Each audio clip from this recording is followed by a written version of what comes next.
Hi and welcome to Hazecast. I'm Joss doing physics, maths, further maths and psychology. I'm Ola doing art, psychology and biology. And I'm Angel doing psychology, philosophy and ethics and criminology. And we're talking about how stereotypes in education affect the careers we choose.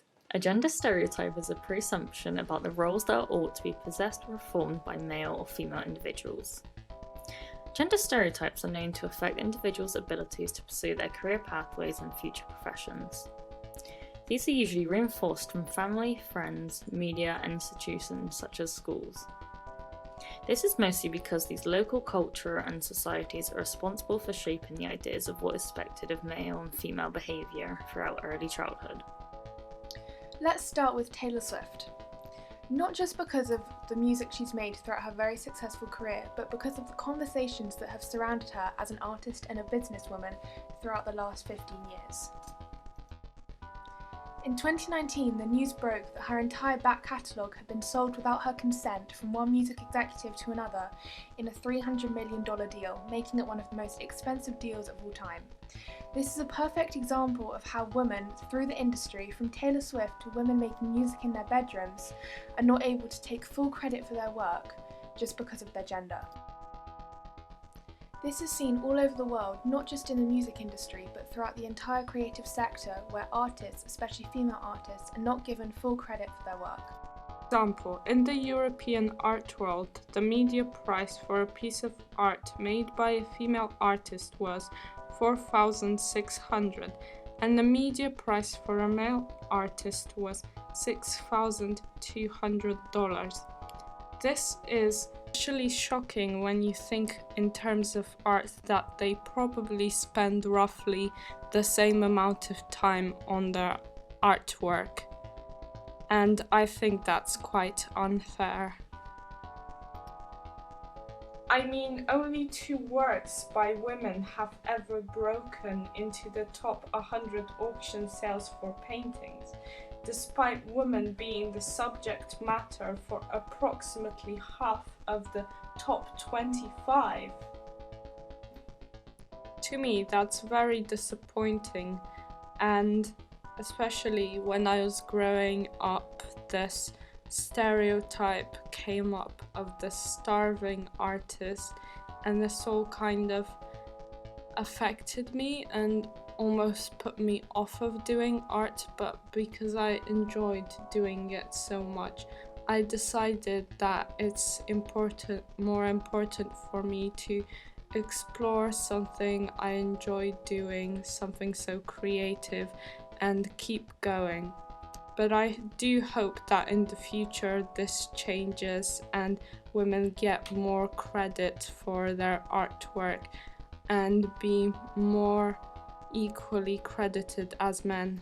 Yeah, and I guess it's really important to remember that, and especially I feel like going into art is such a good choice, and the fact that it's so undervalued for females, since women are so focal in art, so much art is centered around women and femininity. It's so important to go into a passion that you love and ignore all of the stereotypes around you, I guess. Yes, that's true, and ironically enough, my whole art classroom is only females. So yeah. Yeah, and I guess most of the art teachers are male, really, and that shows a lot about how women start in art, and so many women want to pursue art as a career choice, and later in life they just abandon it because they feel like they're not supported, or it's not enough of a valid career choice by so many people around them. At the end of the day, there's always going to be people that don't support you. For example, half of my family really wanted me to do art, but the other half weren't very fond of it. And I just think that's how it's gonna be. I had a similar experience, Ola. My family played a huge factor in my career path decision. This was mostly due to 3 generations of women in my family all working in early childcare, and then passing down the belief that childcare is women's work. The belief originated from my great-grandma's generation, that women have always held the attributes of being nurturing and natural caregivers, and so this should mean that women in the workplace should be the ones to handle childcare over men. Belief was passed down and so influenced my mother and my grandmother in their choices of career path. It also influenced my decision when I was deciding what GCSEs to take. I was considering taking triple science, however my family somehow convinced me that it wasn't a fit choice for me and that taking health and social care was the easier option. When I joined my health and social care class, I came to notice that the class had no male students. It gave me the impression that not only I was affected by this belief that was passed down from many generations, it gave me the impression that young men are not encouraged enough to break this socially constructed, toxic view of masculinity to pursue childcare career paths. This followed up with the belief that I was taught growing up that men are not seen to have the attributes to care, to be gentle with and to nurture young children. That is considered women's work. And I mean, gender stereotypes are seen across all fields pretty much, like you can't really escape them. And I think somewhere that is really prevalent and is really sort of in the media at the moment is repression of women in STEM, because I think that from such young age, from literally like 3, 4, the stereotype of the nerdy scientist with no friends is really like pushed upon people from, you know, like The Big Bang Theory or Ross from Friends as an example. And you see like the girl with glasses and braces who enjoys science and maths. And it really pushes upon young girls that this is an undesirable career path. So then when they're choosing their careers, they face this pressure from society to do things that they think will make them like attractive and stuff. And I think that the fact that there's no blend between like girls can be scientists and they can be other things, they can be artistic and they can be creative. I think that there's no sort of blending there that allows girls to be like multifaceted versions of themselves where they feel like they can be themselves and still be in a career they want to do. Yeah, that's true. And from personal experiences, I have had quite a few people hear that I'm doing biology, art and psychology and go, oh, that's an interesting subject combination. And I immediately think to myself that they're probably referring to the fact that I'm doing one science, which is biology, and then art. Because I do find biology interesting and I love doing art, so that's why I chose the two subjects together. I mean, yeah, I think a lot of us relate to that because obviously I do physics and maths and further maths because I love like science and that whole logical thing, but I also I play the flute, I play the guitar, and I love being creative as well. And I think that's something that is so underrepresented in society because pretty much the role models that we have in STEM aren't so much like that. Like, we don't get to see all these different sides of people. And I think that the lack of role models is also a really big issue. And obviously, it's moving so much more forwards, and society's getting so much more progressive towards allowing women into sort of fields of STEM, and all the statistics everywhere are going up about uni admissions and women working in the STEM industry. But yeah, there's still a long way to go. Today we have our guest Josh Allen, a primary school teacher, on the podcast. So I'm just gonna jump in right with the first question. Did the gender balance of primary school teachers affect or influence your decision to become a teacher? Well, yeah. Before I qualified, it absolutely did, in a positive way. When I was young, I was very lucky. I had a male member of staff to teach me in primary school. Oh, that's nice to hear. But when I got to high school and I was talking to my peers from other schools, none of them did. And that really shocked me. This was a high school that had 5, 6 primary schools feeding into it, and none of them had a male teacher on their roll. I really wouldn't expect that. I was very lucky that I had one before I moved into the area. it was very strange, and that strangeness ticked around in the back of my mind. So is that why you became a teacher? Yeah, it made me realise that I wanted to go into primary especially because I could see that there might be children who didn't have a positive male role model at home for whatever reason, and I hoped that I could be that for those children and to help them learn. It has affected me a lot. It has made me really careful in picking where I work. I now avoid the schools which I've had issues with, or I know have issues with gender imbalance and gender dynamics. But the stats for male teachers in schools is frightening. Only 18% of primary teachers are male, and the vast majority of those are Key Stage 2 or senior members of staff, your heads, your deputies. And that's really terrifying.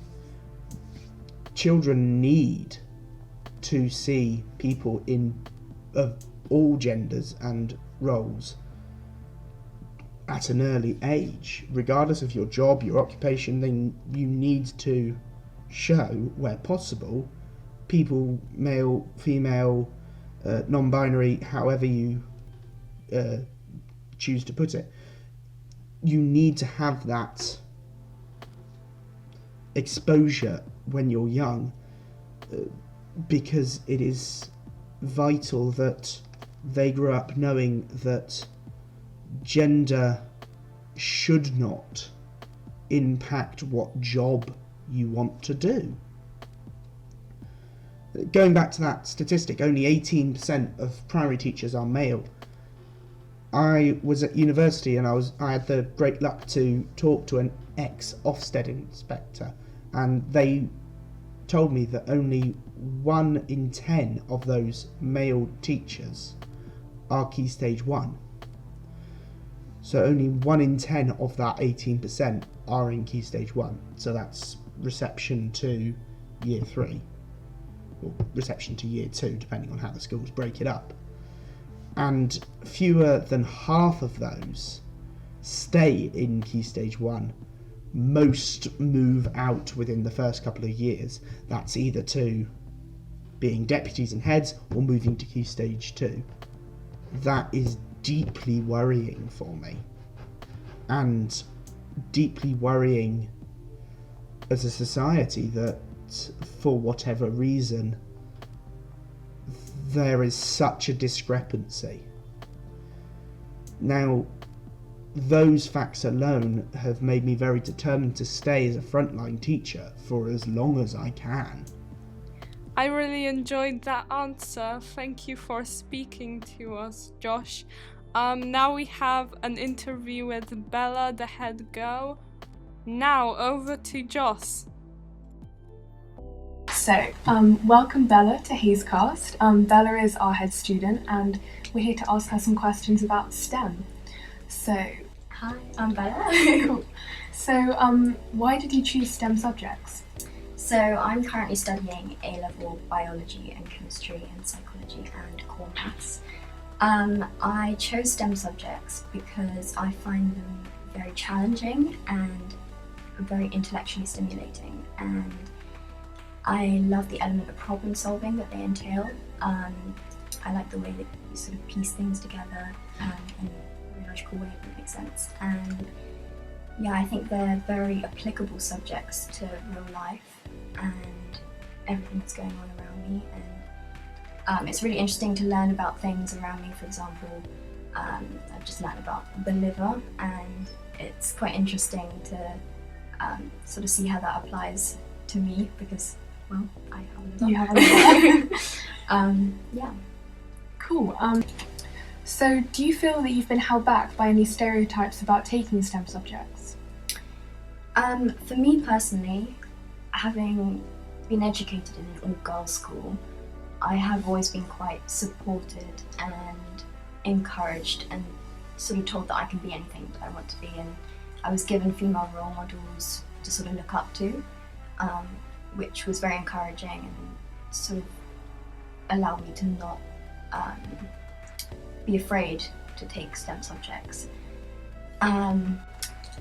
So for example, I've done MedSoc since about year 9 because I want to study medicine at university, and they get speakers in occasionally, and I distinctly remember a female community paediatrician coming in, a female GP coming in, and a paramedic, and it was very inspiring and quite empowering to see people who were in your position. You can always relate to them because they're female and they're in the field that you want to go into, and it's extremely empowering, and being able to see them be successful in that, it's good. Cool. So talking about role models, and especially female role models, if you had any, who or what were your inspiration in taking STEM subjects? I think this is quite a recent thing, but it's things like Professor Sarah Gilbert, who designed the Oxford AstraZeneca vaccine, and it's seeing females in positions that have had such a global impact that's really inspiring, and it's definitely sort of cemented my love of science. Cool. And talking about science affecting people globally, obviously all over the world you have TV shows like Big Bang Theory, especially, that's what comes to mind, representing STEM subjects as kind of boring or no creativity or just completely logical with no room for expression or creative freedom. So have media representations of students taking STEM subjects affected you at all? So I think it's done the opposite actually, because I see this sort of nerdy representation of STEM subjects, and I disagree with it because I don't see it in my everyday life and the people around me. I think that STEM is increasingly becoming a field that doesn't have these stereotypes. So as I said earlier, I'm very passionate about pursuing a career in medicine, and I have aspirations to obviously explore all the different fields through rotation at medical school. However, through my studying in psychology, I've found quite a big interest in neuroscience and the role that has to play in medicine and healthcare, and I'd quite like to go down the research route and explore that further. Cool. Well, thank you so much for talking to us. It was great to hear what you had to say and a really refreshing perspective. Thanks to both Bella and Josh for speaking to us. And thank you for listening to Hazecast. We hope you enjoyed. Join us for the next episode. See you soon. Bye.